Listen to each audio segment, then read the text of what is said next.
কাম কৰাৰ কথা কৈছো যে এইটো ভৰিৰে নৰালে মানে পিছখন উঠি যায় আছে, এইটো কামটো ভাল কৰি কৰিব লাগে।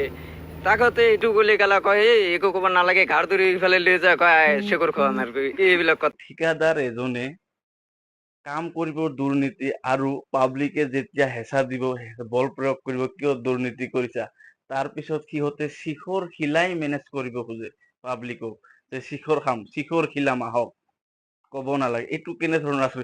মানে অসমৰ ঠিকাদাৰবোৰ কি প্ৰফিট নাই নেকি? সিহঁতে কি লছত চলি আছে নেকি না? শিখৰ শিলাই মেনেজ কৰিব লগা হ'ল যে, মানে কি বুজি আছে? আমি জানো ঠিকাদাৰবোৰ বহুত ধনী হয়, সিহঁতৰ বহুত প্ৰফিট, কামটো দুৰ্নীতি কৰে, দুৰ্নীতি কৰি বহুত প্ৰফিট কৰে। তাৰ পিছতো যে এজন ব্যক্তিক বা পাব্লিকক শিখৰ শিলাই মেনেজ কৰিব লাগে, এই কথাটো কিন্তু আচৰিতজনক, ভাবিব লগা কথা।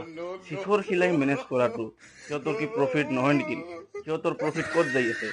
ভাবিব লগা কথা। কিন্তু সিহঁতৰ প্ৰফিটটো যাই আছে ক'ত? আপোনালোকে নিশ্চয় মোক কমেণ্টত জনাবচোন যদি আপোনালোকে গম পায়।